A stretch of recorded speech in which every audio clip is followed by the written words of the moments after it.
નમસ્તે વિદ્યાર્થી મિત્રો, આજના લેક્ચરમાં આપણે તફાવત જોઈશું. તફાવત કોનો છે? જો કે જે આપણે ભણી ચૂક્યા છીએ, વિદ્યુત રાસાયણિક કોષ અને વિદ્યુત વિભાજન કોષ. ખાસ કરીને બોર્ડની અંદર ઘણી બધી વખત પૂછવામાં આવ્યો છે. તો તફાવત હવે બધાને ખબર જ હશે, જે રીતે આપણે ભણેલા છીએ એના ઉપરથી, કે વિદ્યુત વિભાજન કોષની અંદર અને વિદ્યુત રાસાયણિક કોષની અંદર શું શું ફેરફાર છે, બરાબર છે, એ આપણે અહીંયા જોવાના છે. તો આપણે તફાવતની રીતે જ એમને જે મુદ્દાઓ છે એ નોંધતા જઈએ. આ બાજુ આપણે લખશું વિદ્યુત રાસાયણિક કોષ વિશે,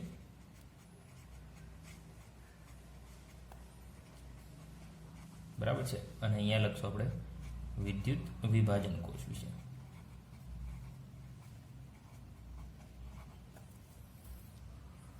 તો સ્ટાર્ટ કરીએ એક એક મુદ્દાથી. તો પ્રથમ જ આપણે બંનેના સિદ્ધાંત લખી લઈએ. સિદ્ધાંત પરથી આપણે ડાયરેક્ટલી ખ્યાલ આવી જશે. તો વિદ્યુત રાસાયણિકનો સિદ્ધાંત આપણે જાણીએ છીએ. એ કોષનું કાર્ય શું હતું? તો કે રાસાયણિક ઉર્જામાંથી વિદ્યુત ઉર્જામાં રૂપાંતર કરવું. મતલબ આમની અંદર આપણે કોઈ બેટરી લેતા નથી, ઓટોમેટિક એમાંથી આપણે વોલ્ટ મળે છે, ઉર્જા મળે છે. તો આમનું થઈ ગયું રાસાયણિક ઉર્જામાંથી વિદ્યુત ઉર્જામાં રૂપાંતર. એનાથી ઉલટું એમનું કામ ઊંધું છે. એમાં આપણે બેટરી જોડવામાં આવે છે, એટલે કે વિદ્યુત ઉર્જાનું શેમાં રૂપાંતર કરશે? રાસાયણિક ઉર્જામાં. તો આમનાથી ઉલટું થઈ જશે વિદ્યુત ઉર્જાનું રાસાયણિક ઉર્જામાં રૂપાંતર. ચલો, એક એક પોઈન્ટ થઈ ગયો છે. સેકન્ડની વાત કરીએ તો આપણે જાણીએ છીએ હવે પ્રક્રિયા કઈ રીતે થાય છે. રાસાયણિક ઉર્જાની અંદર આપણે બેટરી જોડતા નથી, છતાં પ્રક્રિયા આપમેળે થાય છે. મતલબ પ્રક્રિયા અહીંયા કેવી છે? આપમેળે થાય છે, બરાબર ને? હવે પ્રક્રિયા આપમેળે થતી હોય તો આપણે એ પણ જાણીએ છીએ ડેલ્ટા જી નું મૂલ્ય કેવું થઈ જશે? ઋણ. તો એ પણ આ પોઈન્ટ તમે અલગથી પણ લખી શકો, જેથી થર્ડ નંબરનો પોઈન્ટ થઈ જશે. હું અહીંયા જોડે લખી દઉં, ડેલ્ટા જી કેવો હશે? ઋણ. સામે અહીંયા બેટરી જોડવી પડે છે, મતલબ બહારથી આપણે પરિબળ આપવામાં આવે છે, એમને ઉર્જા આપવામાં આવે છે. પ્રક્રિયા આપમેળે થતી નથી, અને આપમેળે ન થતી હોય એવી પ્રક્રિયામાં ડેલ્ટા જીનું મૂલ્ય કેવું હોય છે? ધન. કમ્પ્લીટ. થર્ડ નંબરનો પોઈન્ટ શું લખશું હવે? તો આપણે જોડે જોડે જ યાદ કરતા જવાનું છે કે ભાઈ વિદ્યુત રાસાયણિક કોષની અંદર બે પાત્રની જરૂર પડે છે, જ્યારે પેલામાં એક જ પાત્રની. એટલે પ્રક્રિયા જુદા જુદા પાત્રમાં થાય છે, જુદા જુદા પાત્રમાં થાય. હવે કઈ કઈ પ્રક્રિયા? તો આપણે એડ કરવું હોય તો એ પણ લખી શકીએ કે લેફ્ટ સાઈડ શું થાય છે? ઓક્સિડેશન, અને રાઈટ સાઈડ શું થાય છે? રિડક્શન. જુદા જુદા પાત્રમાં થાય છે. અહીંયા પ્રક્રિયા એક જ પાત્રમાં થાય છે, એટલે આપણે એમાં કાંઈ લેફ્ટ સાઈડ ઓક્સિડેશન અને રાઈટ સાઈડ રિડક્શન એવું લખવાની જરૂર નથી. પ્રક્રિયા એક જ પાત્રમાં થાય છે, બરાબર છે. આ રીતે અહીંયા આપણે લખીએ છીએ, બરાબર. હવે આગળ વાત કરીએ તો આમાં એ પણ તમે એડ કરી શકો, ક્ષાર સેતુની જરૂર પડે છે. ક્ષાર સેતુની જરૂર પડે છે, કારણ કે એમના વગર પ્રક્રિયા આગળ વધશે નહીં, અને જો આગળ વધશે તો ટૂંક સમય માટે પછી પ્રક્રિયા પૂર્ણ થઈ જશે અને કોઈ પણ પ્રકારના વોલ્ટ મળતા નથી જો ક્ષાર સેતુ નહીં હોય તો. પણ વિદ્યુત વિભાજન કોષની અંદર ક્ષાર સેતુની જરૂર પડતી નથી. તો ક્ષાર સેતુની જરૂર પડતી નથી. ચાલો, આ વસ્તુ અહીંયા છે. હજી આપણી પાસે પોઈન્ટ છે, પોઈન્ટ લખીએ. ઉદાહરણ છે આપણી પાસે, ક્ષાર સેતુની વાત કરતી હતી, જ્યાં એનોડ અને કેથોડની તમે વાત કરી શકો છો. જ્યાં ઓક્સિડેશન થતું હશે એમને એનોડ, રિડક્શન થતું હશે એમને કેથોડ કહેવામાં આવે છે. એ પણ મુદ્દો અહીંયા તમે એડ કરી શકો છો, બરાબર. બીજી વસ્તુ એમની સાઇનની પણ અહીંયા વાત કરી શકો છો. વિદ્યુત રાસાયણિક કોષની અંદર કેથોડ કેવો હોય છે? પોઝિટિવ હોય છે. વિદ્યુત વિભાજન કોષની અંદર કેથોડ કેવો હોય છે? નેગેટિવ હોય છે. તો આ વાત ખાસ યાદ રાખવાની છે. વિદ્યુત ધ્રુવો બેટરીના ધન ધ્રુવ સાથે હોય તો એ આપણે ધન જ ગણીએ છીએ અને કેવો થઈ જશે, બરાબર. તો હવે પણ લખી લઈએ કે રાસાયણિક કોષની અંદર કેથોડ, હું ખાલી સાઇન જ બતાવી દઉં છું. કેથોડ કેવો હશે? પોઝિટિવ, મતલબ ધન. અને એનોડ કેવો હશે? નેગેટિવ, એટલે કે ઋણ. એ લખી દઉં છું ધ્રુવ તરીકે વર્તે છે. એકદમ આમની અંદર એમનું ઉલટું થઈ જશે. કેથોડ કેવો થઈ જશે? ઋણ. અને એનોડ કેવો થઈ જશે? ધન. ધ્રુવ તરીકે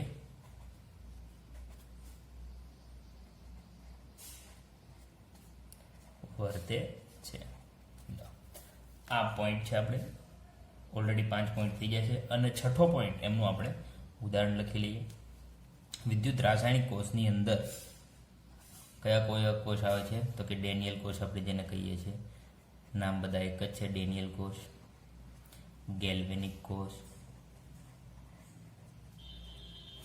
અને વોલ્ટમીટર લગાડી દો એટલે વોલ્ટેઇક કોષ થઈ જશે. અથવા આપણે જે બેટરીની અંદર સૂકો કોષ વાપરીએ છીએ એવા બધા જ સંગ્રાહક કોષ, બરાબર છે. એ જ રીતે વિદ્યુત વિભાજનની કોષની અંદર મેં વાત કરી હતી, જો એનોડ અને કેથોડ તમે કોઈ એક જ ધાતુના લઈ લો તો કોઈ પણ ધાતુનું તમે શુદ્ધિકરણ કરી શકો છો. ચાંદીનું અને સોનાનું જે પ્લેટિંગ થાય છે, ઢોળ પ્રક્રિયા જેને કહી શકાય, વરખ ચડાવેલી પ્રક્રિયા જેને કહી શકાય, એ પણ અહીંયા થાય છે. તેને દાખલા તરીકે આપણે શું કહેવાય? એને ઇલેક્ટ્રોપ્લેટિંગ. ઇલેક્ટ્રોપ્લેટિંગ આ છે ઢોળ પ્રક્રિયા, બરાબર ને? વરખ ચડાવવાની પ્રક્રિયા. પછી ધાતુનું શુદ્ધિકરણ. આ બધા એમના ઉદાહરણ છે. તો આ રીતે અહીંયા આપણે તફાવતની વાત કરેલી હતી. તફાવત આપણે 6 પોઈન્ટ મતલબ મેક્સિમમ છે. હજી તમે જુદી જુદી રીતે આમના પોઈન્ટ લખી શકો છો, બરાબર છે. મેં અહીંયા વાત કરી તેમ ડાબી અને જમણી તમે અલગ પાડી દો કે એનોડ કોને કહેવાય અને કેથોડ કોને કહેવાય. એ જ રીતે જ્યારે અહીંયા મેં લખેલું છે delta G is equal to ઋણ અને delta G is equal to ધન, એને તમે અલગ પોઈન્ટ પાડી લો તો મેક્સિમમ તમે 7 થી 8 પોઈન્ટ અહીંયા પાડી શકો છો. તો આ હતો તફાવત. હવે આગળ વધીએ. આપણે વિદ્યુત જે વિભાજ્ય દ્રાવણ ભરવામાં આવે છે પાત્રની અંદર, એમની અંદર વિદ્યુતનું વહન કઈ રીતે થાય છે એ ટોપિક હવે જોવાનો છે. મતલબ વિદ્યુતીય વહન વિશે આપણે જોવાનું છે. વિદ્યુતનું વહન. હવે વિદ્યુતનું વહનની વાત કરતા પહેલા વિદ્યુતનું વહન કઈ રીતે થાય છે એ આપણે સમજી લઈએ. કઈ રીતે થાય છે તો આપણે જાણીએ છીએ ઘરની અંદર જે આપણી ઇલેક્ટ્રિસિટીના વાયર ફિટ કરેલા છે એમની અંદર કોઈ સોલ્યુશન ભરવામાં આવતું નથી. તો વિદ્યુતની વહનની અંદર એમની અંદર જે તાર મૂકેલો છે ત્યાં અહીંયા એમની વાત કરવાની છે કે એમની અંદર જે સોલિડ તાર છે એમાં રહેલા વધારાના ઇલેક્ટ્રોન, વેલેન્સ ઇલેક્ટ્રોન જેને કહી શકાય, એ અહીંયા ભરવામાં આવેલા છે. તો ઘરની અંદર જે ઇલેક્ટ્રિસિટી છે એમની અંદર તાર મારફતે એમની અંદર રહેલા ઇલેક્ટ્રોન મારફતે વિદ્યુતનું વહન થાય છે. તેથી વિદ્યુતનું વહન આપણે 2 રીતે બતાવી શકીએ. નંબર 1 ધાત્વિક, બરાબર છે, જે ધાતુનો તાર હોય છે એમની અંદર. તો ધાત્વિક તાર મારફતે, ધાત્વિક વાહકો. ધાત્વિક વાહકો વિશે આપણે ભણી ગયા છીએ. ઘન અવસ્થાની અંદર વિદ્યુત વહન કઈ રીતે થાય છે.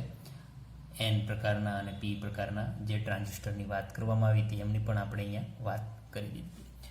પરંતુ જે વધારાના ઇલેક્ટ્રોન વડે એમનું વિદ્યુતનું વહન થાય છે, જેના લીધે એ તાર છે ગરમ થાય છે, જે આપણે અનુભવી શકીએ છીએ, બરાબર. એટલે કે એમની અંદર જે ભૌતિક ગુણધર્મો છે, ભૌતિક ફેરફાર, એટલે કે તાપમાનમાં વધારો થાય છે. પણ એ ટોપિક આપણે અહીંયા નથી ભણવાનું. સેકન્ડ નંબરનું જે વિદ્યુતનું વહન છે, જે આ ચેપ્ટરને રિલેટેડ છે, એ સેકન્ડ નંબર ઉપર આવશે. વિદ્યુત વિભાજ્ય દ્રાવણો દ્વારા જે વિદ્યુતનું વહન થાય છે. મતલબ કે આપણે જે પાત્રની અંદર, કોષની અંદર પાત્ર લીધેલું હતું, પાત્રની અંદર એનોડ અને કેથોડ મૂકેલા હતા, બરાબર છે, આ રીતે. અને એમની અંદર જે સોલ્યુશન ભરવામાં આવેલું છે, જે દ્રાવણ ભરવામાં આવેલું છે, એમની અંદર વિદ્યુતનું વહન થાય છે, જેના લીધે એનોડ અને કેથોડ ઉપર ઓક્સિડેશન અને રિડક્શન પ્રક્રિયાઓ થાય છે. તો આ જે દ્રાવણ ભરેલું છે, જેને વિદ્યુત વિભાજ્ય દ્રાવણ તરીકે ઓળખવામાં આવે છે, એ દ્રાવણમાં શું પ્રક્રિયા થાય છે જેના લીધે ઇલેક્ટ્રોનનું વહન એટલે કે આદાન પ્રદાન થાય છે, એ આપણો અત્યારનો ટોપિક છે. વિદ્યુત વિભાજ્ય દ્રાવણ દ્વારા વિદ્યુતનું વહન કઈ રીતે વહન થાય છે એ પણ આપણે જોવાનું છે. અહીંયા કોઈ તાર નથી જોડેલો, બે ધ્રુવો વચ્ચે કોઈ તાર જોડેલો નથી. દ્રાવણની અંદર ઉપર બેટરી જોડેલી છે, છતાં ઇલેક્ટ્રોનનું વહન થાય છે. તો કઈ રીતે થાય છે એ આપણે અહીંયા જોવાનું છે. તો વાહકતા કેટલી હશે, મતલબ અહીંયા પાત્રની અંદર જે ઇલેક્ટ્રોનનું વહન થાય છે એમની વાહકતા આપણે શોધવાની છે અને એમનું સૂત્ર. તો આ આપણો અત્યારનો ટોપિક છે. હવે આપણે જાણીએ છીએ તાર નથી જોડેલો, છતાં બે વિદ્યુત ધ્રુવો વચ્ચે અંતર રહેલું છે. તો વિદ્યુત પ્રવાહનું જે વહન થાય છે એ આપણે વાહકતાને શેના વડે બતાવી છે, તો કે વાહકતાને જી વડે બતાવવામાં આવે છે. તો હું અહીંયા લખીએ કે વાહકતા, પાત્રની અંદર વાહકતા કેટલી છે એ વાહકતાને જી વડે દર્શાવવામાં આવે છે. તો વાહકતાનું સૂત્ર શું છે, 1/r, મતલબ અવરોધનો વ્યસ્ત. આર શું છે, અવરોધ. આપણે જાણીએ છીએ અવરોધ પણ હોય છે. કોઈ પણ તાર આપણે ઘરની અંદર પણ જોડીએ છીએ તો કમ્પ્લીટ વિદ્યુતનું વહન એ કરી શકતો નથી, બરાબર છે, એમની અંદર અવરોધ રહેલો હોય છે. તો વાહકતા અને અવરોધ બંને એકબીજાના શું છે, વ્યસ્ત પ્રમાણમાં.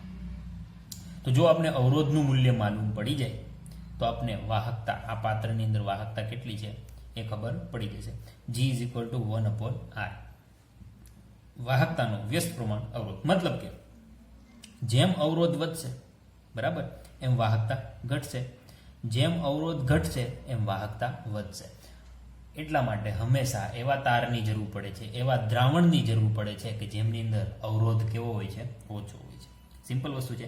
જ્યારે આપણે કોઈ રેસ કરીએ છીએ અથવા દોડતા હોઈએ છીએ ત્યારે આપણા માટે અવરોધ શું છે, તો કે રસ્તામાં આવતી વસ્તુ, અથવા જો તમે પવનની વિરુદ્ધ દિશામાં દોડતા હશો તો જેમ પવન વધારે હશે તમે એટલી સ્પીડથી ભાગી શકતા નથી, તો એ અવરોધ છે આપણો, બરાબર છે. તો વિદ્યુતનું વહન તો થવું જોઈએ, પરંતુ એમની અંદર પણ અવરોધ રહેલા હોય છે. તો એ અવરોધનું માપન કરી લઈએ તો વાહકતા આપને મળી જશે. તો આ સૂત્ર અત્યારે યાદ રાખીએ, પછી એમના એકમની પણ આપણે વાત કરી લઈશું. પણ પ્રથમ આપણે અવરોધની વાત કરીએ. તો અવરોધ આર એટલે શું થતું હશે એ આપણે જોવાનું છે. અવરોધ કોના સમપ્રમાણમાં છે, તો કોષની અંદર વાત કરીએ તો જો આપણે તારની વાત કરતા હોય તો તારની લંબાઈ અને તારનું જે આડછેદ છે એમના સમપ્રમાણમાં, બરાબર છે, અવરોધ રહેલો છે. તારની લંબાઈ જેમ વધારે હશે એમ અવરોધ વધારે હશે, બરાબર, અને તારની જાડાઈ જેમ વધારે હશે એમ અવરોધ ઓછો હશે. એટલે આડછેદનું જે ક્ષેત્રફળ છે એમના સમપ્રમાણમાં લેવાનું છે.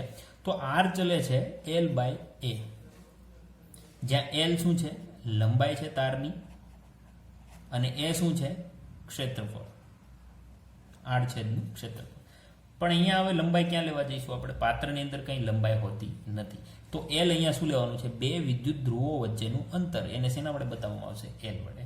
અને ક્ષેત્રફળ કોનું લેવા જશો, તો વિદ્યુત ધ્રુવનો જે આડછેદ છે એમનું ક્ષેત્રફળ લઈ લો, એ શું બતાવવામાં આવશે, એ વડે દર્શાવવામાં આવે છે.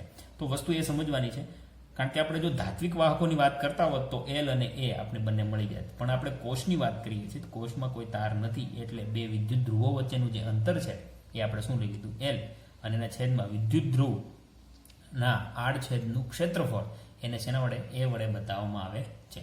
તો એ સમજવું અહીંયા જરૂર છે. હવે આપણે જાણીએ છીએ ચલેશની નિશાની હટાવીએ તો કોઈ અચળાંક મૂકવો પડે, તો આપણે ચલેશની નિશાની હટાવી દઈએ તો R = ચલેશની નિશાની હટાવીને એક અચળાંક મૂકીએ એને કહેવામાં આવશે ρ × L/A, બરાબર. હવે એ પણ સમજી લઈએ ρ શું છે, તો જેમને રેઝિસ્ટિવિટી એટલે કે વિશિષ્ટ અવરોધ તરીકે, સ્પેસિફિક અવરોધ તરીકે, સ્પેસિફિક રેઝિસ્ટિવિટી તરીકે ઓળખવામાં આવે છે. અવરોધકતા પણ તમે કહી શકો છો, બરાબર છે. તો બધી જ અહીંયા આપણે ડિટેલ ફરીથી લખી દઈએ. આર શું છે, તો કે એ થઈ ગયો અવરોધ. રો શું થઈ જશે, તો એ તેને કહી દેશે આપણે અવરોધકતા, કમ્પ્લીટ વસ્તુ છે. એલ શું છે, તો અહીંયા વિદ્યુત ધ્રુવો વચ્ચેનું અંતર, ધ્રુવો વચ્ચેની લંબાઈ, બરાબર છે. એન્ડ એ શું છે, તો એ છે ધ્રુવનો આડછેદનું ક્ષેત્રફળ.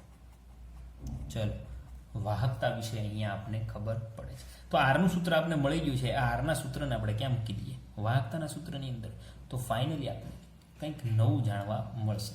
હવે અવરોધકતાને તમે બીજી રીતે પણ રોની વાત કરવામાં આવે તો એકમ લંબાઈ આપણે અહીંયા કેટલી લઈએ છીએ? 1 મીટર અથવા 1 સેન્ટીમીટર લઈ લો. આડછેદનું ક્ષેત્રફળ પણ કેટલું લઈ લો? 1 ચોરસ મીટર. બરાબર. તો એ જે વાહક છે એને અવરોધને તેની અવરોધકતા કહે છે. મતલબ એલ પણ 1 સેન્ટીમીટર, એ પણ 1 સેન્ટીમીટર. તો માત્ર જવાબ શું મળશે? R = ρ. તો એ થઈ ગઈ એમની અવરોધકતા. હવે વાહકતાના સૂત્રમાં એમની કિંમત મૂકી દઈએ તો અહીંયા હું કિંમત મૂકું છું અહીંયા. તો વાહકતા G બરાબર 1/r. 1/r ની જગ્યાએ હું શું મૂકી દઉં? આ સૂત્ર. તો શું થઈ જશે? 1/ρ × L/A. આ બધું ક્યાં આવશે? છેદમાં. ચલો, આ ફાઇનલ થઈ ગયું આટલું. બરાબર છે. એકમની વાત આપણે પછી કરી લેશું. પહેલાં આપણે આમની સૂત્રની વાત કરી દઈએ. હું આને આ રીતે પણ લખી શકું છું. G = 1/ρ ને અલગ કરી દઉં. બરાબર. ઇન્ટુ ફરીથી અહીંયા લખી દઉં 1/L/A. એને ઉપર પણ લઈ જઈ શકું છું, પણ હજી આપણે એક સૂત્ર સાબિત કરવાનું છે, જેથી આપણે અહીંયા રાખીએ. ઓકે, તો આ રીતે અહીંયા વાત કરવાની હતી. હવે અવરોધને અહીંયા સાબિત કરી દીધું છે. અવરોધ R = ρ × L/A. તો આમના એકમની પણ વાત કરી દઈએ. યુનિટ અહીંયા લખી દઉં છું. અવરોધનો એકમ તમે ફિઝિક્સની અંદર મોસ્ટલી ભણી ચૂક્યા છો. ઓહમ તરીકે એમને ઓળખવામાં આવે છે. બરાબર છે. તો અહીંયા આ પણ વાત કરવાની હતી કે એમને ઓહમ તરીકે ઓળખવામાં આવે છે. ખાલી અવરોધકતાની વાત કરતા હોય તો અવરોધકતાનો એકમ થઈ જશે ઓહમ મીટર, કારણ કે લંબાઈ પણ અહીંયા છે. તો એને ઓહમ મીટર તરીકે ઓળખો. અવરોધકતાને ખાલી અવરોધકતાની વાત કરતા હોય તો અવરોધકતાનો એકમ થશે ઓહમ × મીટર, અથવા નાનો એકમ ઓહમ × સેન્ટીમીટર તરીકે ઓળખવામાં આવે છે અવરોધની. પણ જો વાહકતાના એકમની વાત કરવામાં આવે તો વાહકતા બરાબર શું છે? 1/r. મતલબ ઓહમનું શું થઈ ગયું? વ્યસ્ત. તો ઓહમના વ્યસ્તને એટલે વાહકતાના એકમને હું અહીંયા લખું છું. વાહકતાનો એકમ થઈ જશે મો. બરાબર. અથવા ઓહમનું વ્યસ્ત છે એટલે શું થઈ ગયું? Ohm inverse. તો આ થઈ ગયો છે વાહકતાનો એકમ. બરાબર છે. હવે મોહ લખો તોય ખોટું નથી, તો એને મોહ તરીકે ઓળખવામાં, અથવા સાઇનને તમે ઉલટી કરી દો આ રીતે તો પણ એ મોહ તરીકે ઓળખવામાં આવે છે. ઓહમ ઇનવર્સ, મોહ અથવા સાઇન ઉલટી કરી દો. આ બધા એકમને, વાહકતાને એસઆઈ એકમ તરીકે બધાનું કોમ્બિનેશન કરીને સિમેન્સ તરીકે પણ ઓળખવામાં આવે છે. સિમેન્સ. તો આ પણ એમનો એકમ છે. સિમેન્સ કયો, મોહ કયો, ઓહમ ઇનવર્સ કયો, અથવા સાઇન આ રીતે ઊંધી બતાવી દો તો બધા વાહકતાના એકમ છે. બરાબર છે. હજી આગળ વધીએ તો વાહકતા મેં સાબિત કરી દીધું. વાહકતા = 1/ρ × 1/L/A. હવે આમના ઉપરથી એક નવો શબ્દ આવે છે જેને વિશિષ્ટ વાહકતા તરીકે ઓળખવામાં આવે છે. તો 1/ρ ને એટલે કે 1/ અવરોધકતાના વ્યસ્તને શું કહેવામાં આવશે? વિશિષ્ટ વાહકતા. તો એ અહીંયા હું લખું છું. અવરોધકતાના વ્યસ્તને વિશિષ્ટ વાહકતા કહેવામાં આવે છે. અવરોધકતાના વ્યસ્તને વિશિષ્ટ વાહકતા કહેવામાં આવે છે. અવરોધકતાનો વ્યસ્ત, અવરોધકતા કોણ છે? ρ. તો લખી શકો વિશિષ્ટ વાહકતા = 1/ρ. એ વિશિષ્ટ વાહકતાને એક અક્ષર પણ આપી દીધો છે જેને K એટલે કે કપ્પા વડે દર્શાવવામાં આવે છે. શેના વડે? કપ્પા વડે દર્શાવવામાં આવે છે. તો આ વસ્તુ અહીંયા છે. અવરોધકતાના વ્યસ્તને કપ્પા તરીકે ઓળખવામાં આવે છે. સમજી લો. બરાબર છે. બરાબર. તો વિશિષ્ટ વાહકતા K = શું થશે? 1/ρ. તો વાહકતા એટલે કે G, વિશિષ્ટ વાહકતા એટલે કે કપ્પા. વાહકતાના સૂત્રની અંદર શું આવે છે? 1/ρ. તો 1/ρ ની જગ્યાએ હું શું મૂકી શકું છું? K મૂકી શકું છું. ઓકે, એટલા માટે મેં અહીંયા અલગથી લખ્યું. પણ એને ગુણાકારમાં કોણ છે? 1/LA. હવે LA ની વાત કરી દઈએ. મેં છેદમાં કેમ રાખેલું છે? તો જ્યારે પણ કોઈ કોષ અચળાંક શોધવો હશે, કારણ કે આમની અંદર તમે એકમ લંબાઈ લીધેલી હતી 1 સેન્ટીમીટર 1 સેન્ટીમીટર. બરાબર છે. તો ત્યાં કોષનો અચળાંક પણ મળશે. તો કોષના અચળાંકને પ્રમાણિત તમે કરી શકો છો. તો એમને આપણે કોષ અચળાંક, સેલ કોન્સ્ટન્ટ G વડે પણ દર્શાવી શકીએ છીએ. તો અહીંયા આપણે અલગથી બતાવી દઈએ. L/A ને શું કહેવામાં આવશે? કોષનો અચળાંક. આ રીતે મેળવવામાં આવે છે. કોષનો અચળાંક તો ફાઇનલ કરવો જ પડશે. તો કોઈ પણ વિદ્યુત ધ્રુવો વચ્ચેનું જે લંબાઈ છે એમને ભાગ્યા એમનું એરિયા એટલે કે આડછેદનું ક્ષેત્રફળનો ભાગાકાર કરી લો તો એ શું થઈ જશે કોષ અચળાંક, અને જેમને જી સ્ટાર વડે બતાવવામાં આવે છે, જી સ્ટાર કહી દો, અથવા વિશિષ્ટ વાહકતા તો આપણે અહીંયા કેને બતાવી દઈએ તો એલ બાય એ બરાબર શું થઈ જશે જી સ્ટાર. તો આપણે આ સૂત્રની વાહકતા જી બરાબરની અંદર 1/ρ એટલે કે વિશિષ્ટ વાહકતા કે કપ્પા તરીકે ઓળખવામાં આવે છે ઇન્ટુ 1/L/A એટલે કે કોષનો અચળાંક જી સ્ટાર તરીકે બતાવવામાં આવે છે. એકમની વાત આપણે પછી કરી લઈશું, બરાબર છે. તો આ રીતે વિશિષ્ટ વાહકતાને બદલે આપણે કપ્પા શબ્દ અહીંયા મૂકી શકતા. તો વાહકતાના સૂત્રની અંદર L/A નું મૂલ્ય વાહકવા માપવા સાધન જે મૂકવામાં આવે છે એમનો કોષનો અચળાંક. તો આ બંને કોમ્બિનેશન કરી દઈએ ક્યાં જીના સૂત્રની અંદર આમની અંદર મૂકી દઈએ તો ફાઇનલી આપણે અહીંયા સૂત્ર મળે છે વાહકતા G ઇઝ ઇક્વલ ટુ 1/ρ. અહીંયા શું છે 1/ρ.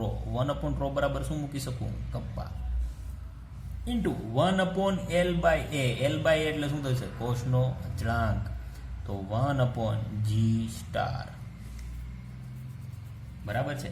હવે મારે વિશિષ્ટ વાહકતા શોધવી હોય તો વિશિષ્ટ વાહકતા મતલબ કે કપ્પા શોધવો હોય તો કપ્પાને હું સૂત્ર કરતા બનાવું તો કપ્પા ઇઝ ઇક્વલ ટુ આ જી સ્ટાર ક્યાં આવતો રહે છે જીના ગુણાકારમાં જી ઇન્ટુ જી સ્ટાર. બરાબર. હવે અહીંયા બતાવી શકીએ જી કોણ છે તો કે વાહકતા કોષમાં થતા વિદ્યુતનું વહન સોલ્યુશન મારફતે, અને જી સ્ટાર કોણ છે કોષનો અચળાંક, કોષનો અચળાંક. સમજ પડી? ઓકે. હવે કેના કપ્પાની અહીંયા વાત કરી દે. હવે એમના એકમની વાત કરીએ તો જે કોષનો અચળાંક છે અહીંયા જ બતાવી દઈએ L/A. L નો એકમ શું છે એટલે કે લંબાઈનો એકમ હું નાનો લઉં છું સેન્ટીમીટર, છેદમાં A એટલે એરિયા, એરિયાનો એકમ શું થાય સેન્ટીમીટર સ્ક્વેર. તો સેન્ટીમીટર કેન્સલ, માત્ર છેદમાં 1 સેન્ટીમીટર વધ્યું મતલબ શું આવશે સેન્ટીમીટર ઇનવર્સ. બરાબર ને, નીચે સ્ક્વેર હતો ઉપર 1 સેન્ટીમીટર કેન્સલ થઈ ગયું સેન્ટીમીટર ઇનવર્સ. વાહકતાનો એકમ આપણે જાણીએ છીએ શું છે સિમેન્સ. તો કપ્પાનો એકમ શું થઈ જશે વાહકતાનો એકમ છે સિમેન્સ એટલે કે S.